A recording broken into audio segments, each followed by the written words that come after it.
something we've talked about with Vientos. He's been a bit of a polarizing figure between the two of us. Obviously, um, you're not, or I think we agree on the fact that Vientos is not a third baseman. Like, it's from a fielding standpoint, if Mark Vientos's big league future is the DH position, obviously that's currently filled right now with JD Martinez, but just in what 6 7 weeks, that could be completely different. But Hundred Vientos, percent. the bat, it plays at the big league level.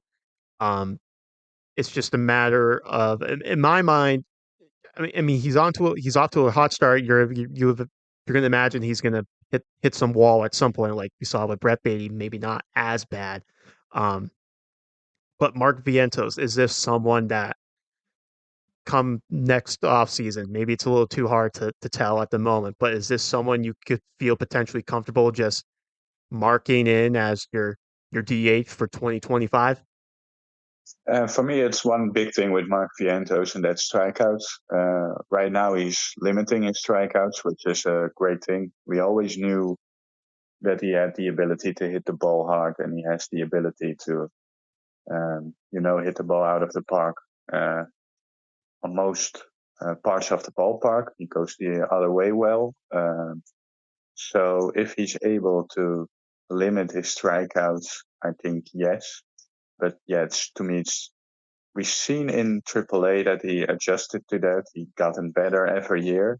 So to me, there is some optimism in Mark Vientos. On the other end, like you said, he is a DH. So to become a good DH, you have to be better than league average hitting. You have to have a around 850, 870 OPS to be a good DH. If you also look at the uh, other teams where it should be SDH, because we have seen with the Mets, it's not always a very positive part of our lineup. But I think a good DH definitely be around those numbers. And um, if he's able to limit his strikeouts, I am a little bit more optimistic about his future chances. With Beatty, for example, you see and the defense has been better. I think Mark Vientos could still play some first and could still play some third.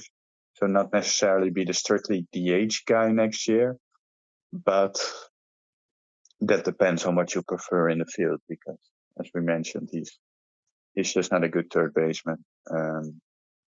I don't necessarily think he's a great first baseman too. So he's just not a great fielder. Um, so yeah, if you want him as your DH, he has to show he's able to limit the strikeouts and keep his hard hit rate up, and then I will give it to.